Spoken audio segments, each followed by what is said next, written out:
Hello, everyone, and welcome to the Let's Talk About It podcast with Liz Bean. And I am herself, Liz Bean.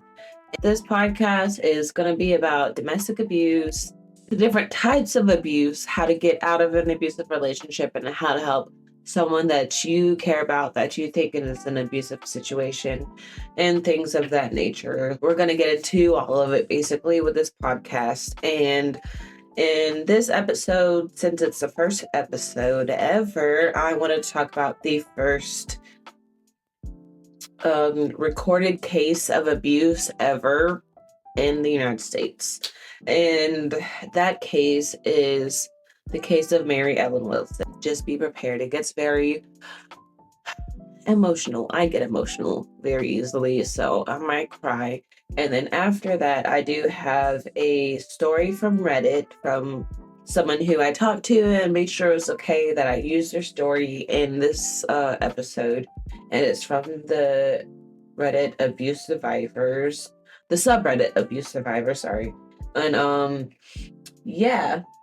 So let's get this started. Before I get started, this is my boyfriend in the background playing Monopoly Go. Y'all will probably see him later on. I will make him participate in some episodes. And those episodes will be showing how different it is for someone who has been through abuse and in abusive situations and be in a finally happy relationship.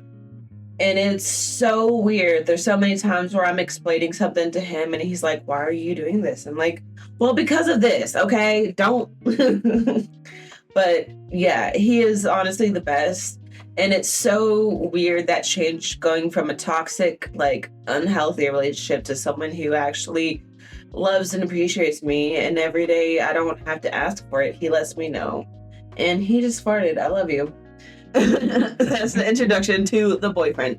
But he has helped me a lot so far with this.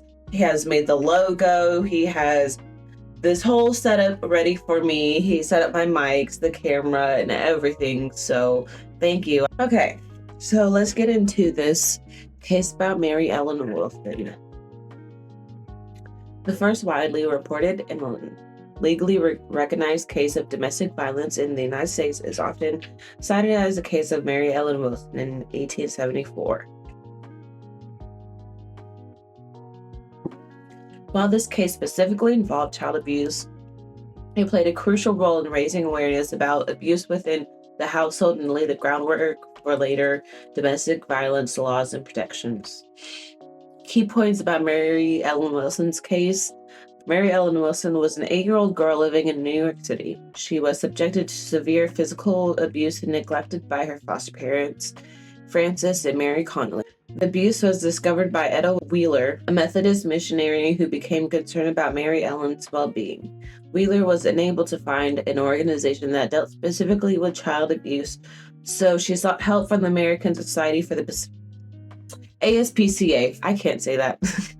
American Society for the Prevention of Cruelty to Animals. With the assistance of ASPCA founder Harry Burr and attorney Elbridge Jerry, Wheeler was able to present Mary Ellen's case to the courts. This led to the removal of Mary Ellen from her abusive home and the conviction of her foster mother. The case of Mary Ellen Wilson led to the formation of the New York Society for the Prevention of Cruelty to Children, NYSPCC, in 1875, the first organization in the world specifically dedicated to child protection.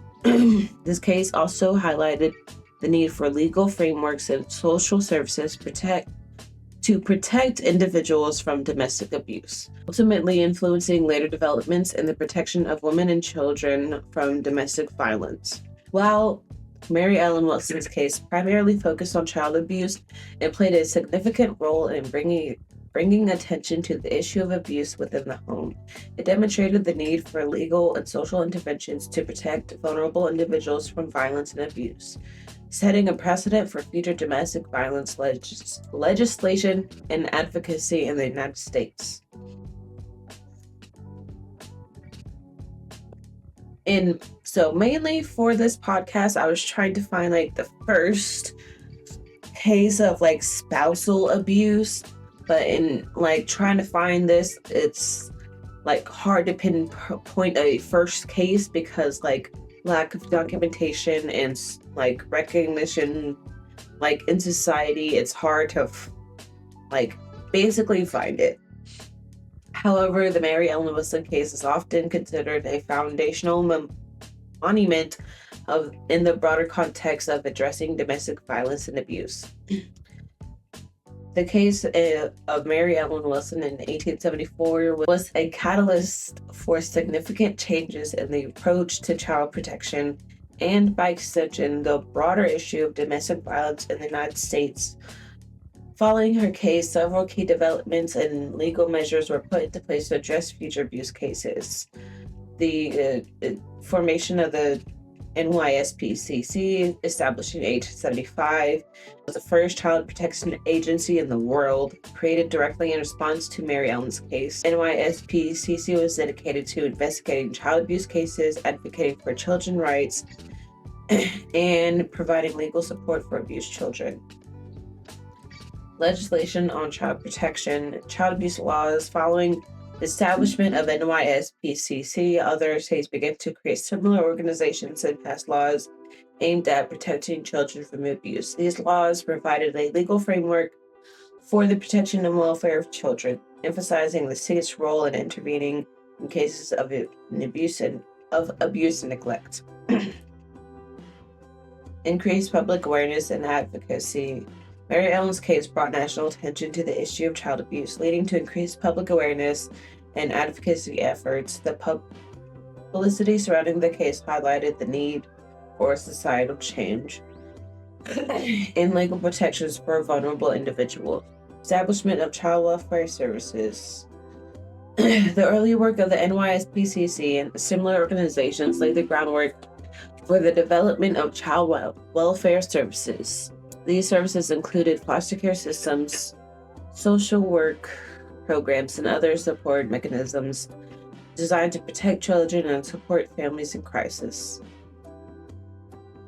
Subsequent court cases built on this foundation, further defining the legal responsibilities of the state and the rights of children to protection from abuse and neglect. As awareness of child abuse grew, there was a push for specialized training for law enforcement officers, social workers, and other professionals involved in child protection. This training aimed to improve the identification, investigation, and handling of abuse cases. Mandatory reporting laws. Over time, states began to implement mandatory reporting laws requiring certain professionals, such as teachers, doctors, and social workers, to report suspected cases of child abuse to authorities. These laws were designed to ensure that abuse cases were identified and addressed promptly. In the broader impact, while the initial focus was on child protection, the principles and frameworks established after Mary Ellen's case influenced broader efforts to address domestic violence. This included the development of legal protections of women and other vulnerable individuals experiencing abuse within the home. The aftermath of Mary Ellen Wilson's case marked a turning point in the recognition and handling of abuse cases in the United States. The formation of the NYSPCC, the introduction of child protection laws, and increased public awareness and advocacy efforts set the stage for ongoing developments. These early measures provided a foundation for the complex network of legal, social, and support services that exists today to address domestic violence and child abuse. Mary Ellen Wilson was born March 1864 and died October 30th, 1956. Also called Mary Ellen McCormick, was an American victim of child abuse, whose case led to the creation of the New York Society for the Prevention of Cruelty to Children, the first child protection agency in the world. At the age of 8, she was severely abused by her foster parents, Francis and Mary Connolly, because she was assisted by Henry Burr, then the head of the American Society for the Prevention of Cruelty to Animals. Some sources incorrectly state that statutes against cruelty to animals had to be used to remove her from the home. Hers was the first documented case of child abuse in the United States. Mary Ellen was born in March 1864 to Francis Connor Wilson and Thomas Wilson of Hell's Kitchen in New York City. Francis Connor immigrated from England to New York City in 1858 and met Irishman Thomas Wilson. The couple married in 1862. Soon after, Thomas was drafted into the 69th New York, a regiment of the Irish Brigade. Following Thomas's death during the American Civil War, Frances had to take a job, and was no longer able to stay at home and raise her infant daughter. She boarded her daughter, a common practice at the time, with a woman named Martha Score. When Frances Wilson's financial situation worsened, she began to miss her visitation dates with her daughter and was no longer able to make childcare payments. McCormick boasted that he had fathered children by another woman. And on January 2nd, 1866, the McCormicks went to the Department of Charities and claimed that Mary Ellen Wilson was Thomas McCormick's daughter. The Department of Charities placed Mary Ellen into the McCormick's care. Thomas McCormick signed an indenture agreement upon retrieving Mary Ellen from the Department of Charities' care. The McCormicks were required to report the child's condition annually to the department, but this only occurred once or twice during Mary Ellen's stay. Shortly after gaining custody of the girl, Thomas McCormick died. His widow then married Frances Connolly. The Connollys and Mary Ellen moved to an apartment on West 41st Street. It was at this address that the neighbors first became aware of young Mary Ellen's mistreatment. Her foster mother forced her to do heavy labor, repeatedly beat, burned, and cut the child, and locked her in a closet. When the Connollys moved to a new address, one of the concerned neighbors from the 41st Street apartment asked Etta Angel Wheeler, a Methodist missionary who worked in the area, to check in on the child. Under the pretext of asking Miss Connolly's help in caring for Connolly's new neighbor, the chronically ill and homebound Mary Smith, Wheeler gained access to the Connollys' apartment. When Miss Wheeler saw evidence of severe physical abuse, malnourishment, and neglect in Mary Ellen's condition, Wheeler began to research legal options to redress the abuse and protect the young girl. After finding the local authorities reluctant to act upon the child cruelty laws currently in place, Wheeler turned to a local advocate for the animal humane movement and the founder of the American Humane Society for Prevention of Cruelty to Animals, Henry Burr. With the help of neighbors' testimony, Wheeler and Burr removed Mary Ellen from the Connolly home and took Mary Connolly to trial. Eldridge Thomas Jerry of ASPCA took her case to the New York State Supreme Court in 1874. At the time of the trial, Mary Ellen was 10 years of age.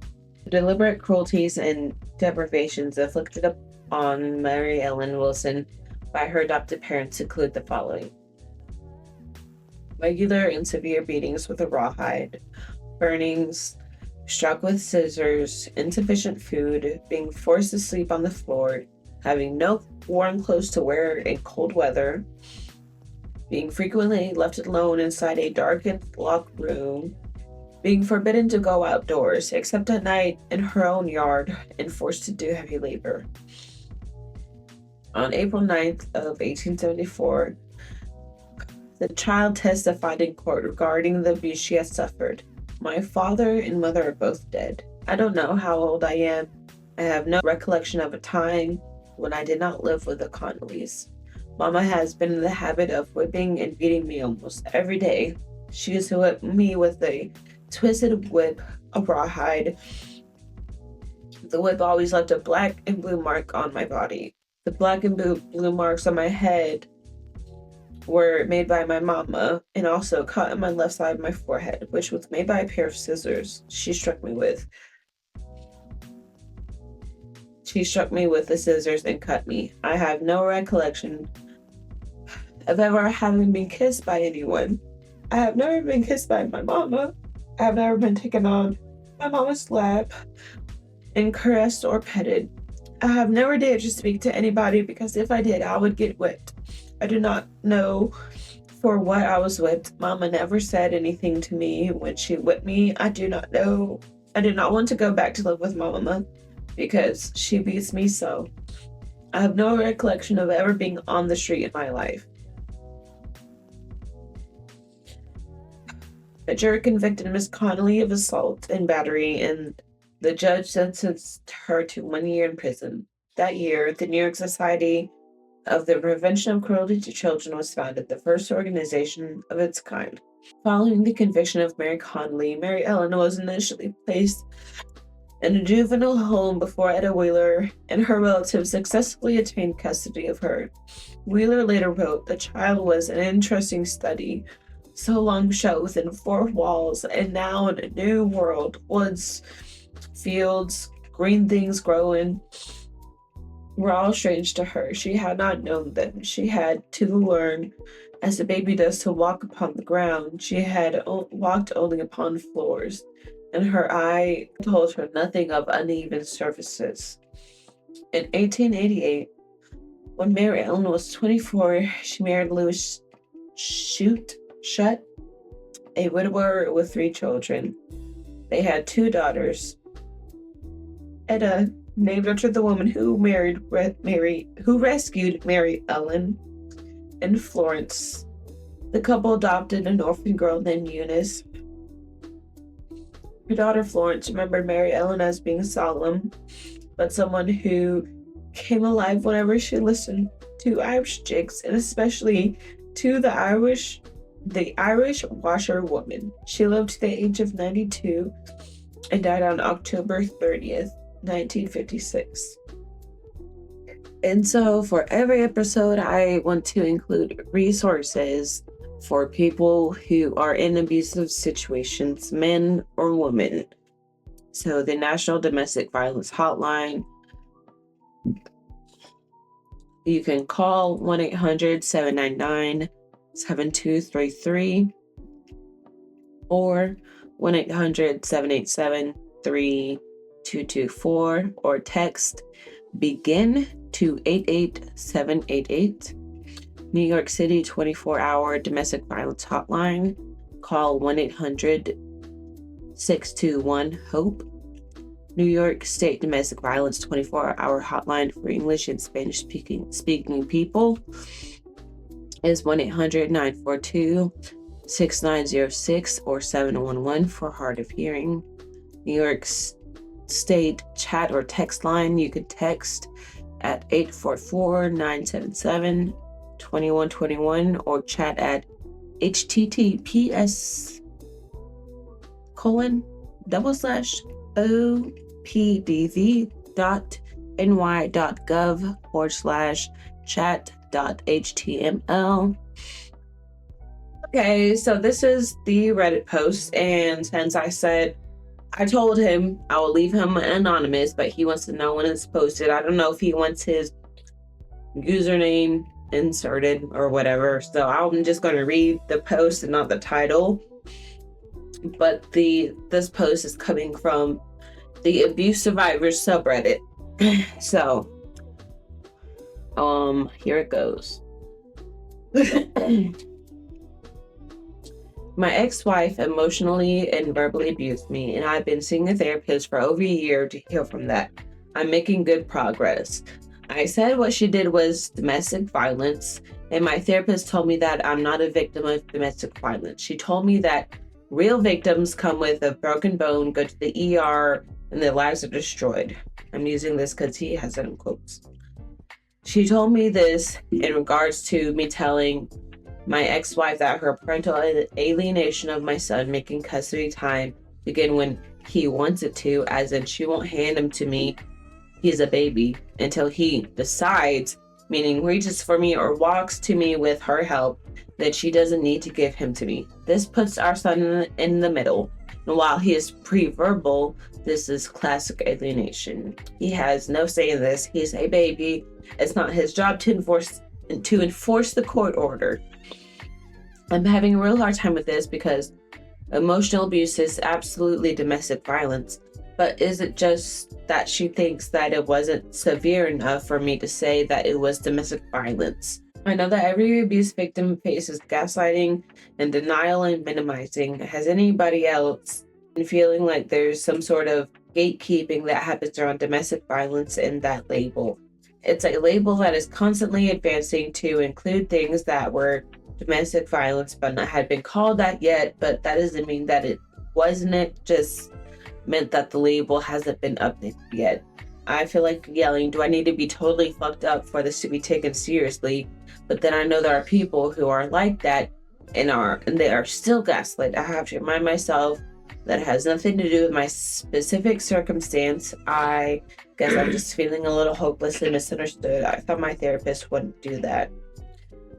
I'm going to read the comments. I'm so sorry you're being abused by a therapist. Domestic violence does not always include broken bones. On the contrary, the most manipulative and destructive abusers never leave marks of evidence. They get very good at this. Never doubt what you have been through. Continue to call it what it is: abuse. Kudos to you for your strength and courage to leave and seek help.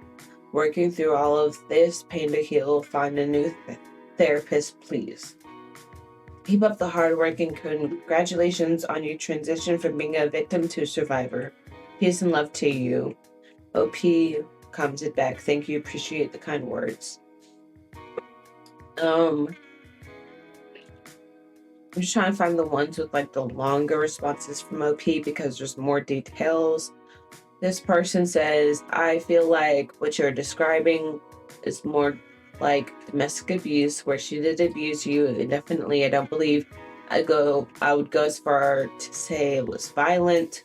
Emotional and verbal abuse is very serious, and I'm sorry that it happened to you, but I have been a victim of both, and I wouldn't go as far as to say the abuse that wasn't violent was DV. And I disagree with that, but you'll see my comment in a moment. That's an interesting distinction. Maybe what I heard was invalidation, but maybe what she actually meant was that the term was incorrect to be used in court. It's a little bit confusing because in California we have something called a domestic violence restraining order, which absolutely does include emotional abuse, which would be under coercive control and disturbing the peace of someone, while criminal domestic violence has a much more narrow definition, while there are emotional abuse components of it, like stalking or verbal threats of killing someone. Mostly the definition has to do with physical contact. If I had to give her the benefit of the doubt, I could understand that she was saying that for the purposes of family court, calling it what she does to me or what she does to our son. Domestic violence confuses the issue because it probably wouldn't fall under criminal domestic violence, but it could fall under the DVRO. I could absolutely see that, and I can see the wisdom in choosing to sacrifice calling it what it is for the purposes of reducing other people's objections to specific terms. And so the same person that commented this last comment responds and says, I do feel that that was a very harsh way for the therapist to put it. I don't know if I would stay with that therapist in my state. It is called PFA, Protection from Abuse, and that covers everything. So I see where the confusion of terms comes from. Opie commented back, I could tell that she was not intending to hurt me by saying it that way. It sounded to me like she was saying it out of pragmatism. And maybe in her mind, she thinks that taking a more listening to me kind of authority in that moment would have been helpful to me. I don't think she was saying it to hurt me. It might have just been that I got hurt by my feeling invalidated. I'll have to talk to her about it. Maybe it was just a miscommunication on the part or misunderstanding on my part of what she's trying to communicate. I think if she had said for the purposes of court, I think it would be best for you to sacrifice not calling it that, even though that's what it is, because people have a lot of prejudice about what that word means. And you don't want people caught up on arguing definitions when you could use a more universally palatable term that means roughly the same thing, but doesn't hold people back and make them stop listening when they should be listening. End quote. She said that I should focus on court order violations, not on calling this domestic violence, because court order violations are far more effective in court than domestic violence, because it's way easier to prove than a court order violation. Someone responds. I scrolled past those comments because it's a lot. Get away from that therapist because you are a domestic violence victim. My husband has beaten me for years, but I've never stepped foot in an ER, and I finally accepted I'm a DV victim, even if I only get bruised and swollen and never broken. OP commented, thank you. I'm sorry that happened to you. Okay. I commented, this is abuse, and it's not okay for someone, especially your therapist, to not take it seriously. Domestic violence / abuse is the umbrella that contains all the other forms of abuse. Verbal, emotional, withholding your child from you is abuse to you and your son. It is not healthy or good in any way. I would suggest you're trying to get a therapist. You're trying to get a different therapist. I would suggest trying to get a different therapist and get proof of your ex doing this with your son, audio recording or video if you can. And he responded, thank you. That's my understanding of that word too. It's all domestic violence when it's somebody trying to control through trying to hurt them. Fortunately, I understood that I needed to video record all of our interactions, so I have all of those in video form, documented in written form, and where I tell her she needs to stop doing that. Of course, she denies it. I have court in about 30 days. So hopefully, court goes well for you. I know it is hard, especially for men, to prove domestic violence. I know for me, it was hard to prove domestic violence because I was physically in a physical domestic violence relationship. I had several phones broken over the course of 3.5-4 years, so it's hard to get any kind of proof to show in court of anything. So it is good that you at least have video and audio or something. You said you have a video recording of everything and documents and everything in written form, so that should help your case a lot. Okay. I hope everything goes well for you. He commented this a day ago, and I will let you know as soon as this video is posted. My guy, I got you. Yes, I hope that all goes well for you. I can read some more comments, but if y'all want, y'all can go and look at the subreddit. The post itself is about 2 days old, so you shouldn't take too long to scroll down before you find it. I don't know if he wants me to include the title. I'll message him, and if he does not mind, I will include the title or whatever of it right up here. I'll have Andrew, my guy, put it in, say I'm sorry, and I'll put it right here, not really, but you know. Yes, this is the first episode, I guess, guys. I hope you enjoyed it. I know it's not very long. Future episodes will probably be longer. I have a case thought of for the second episode of like a true crime case I want to talk about. If you have any suggestions of what y'all want to hear in future episodes of domestic abuse cases that turn into true crime cases, let me know and I will talk about them. If you have any stories you want to send, please send them either to the subreddit, Let's Talk About It. Hold on. I have a subreddit, Let's Talk About It 2024, where you can post everything there. And the email, Let's Talk About It 2024-8@gmail.com. I'm going to link all of the social medias right here. I'm going to tell him to my amazing boyfriend. Why can't I get my hands right? Right there. Right there. The links for all my stuff is going to be displayed here. Okay, right here. Because I can't think right now. Okay. I really hope you enjoyed this chaotic first episode. I'm sorry if I read everything too fast. I know I was extremely nervous, Um, thank you to the boyfriend, looking cute and handsome, sitting back there, still playing Monopoly Go. Yeah. How do you still have? I love you. It'll be a blooper reel on Facebook before long. It might. But yes, I love you guys. Share this episode with everyone that you know and you love and you care about. Let's get this out there. Everyone who watched the very first episode of the Let's Talk About It podcast, there will be many more. I'm very excited to grow this podcast with you guys.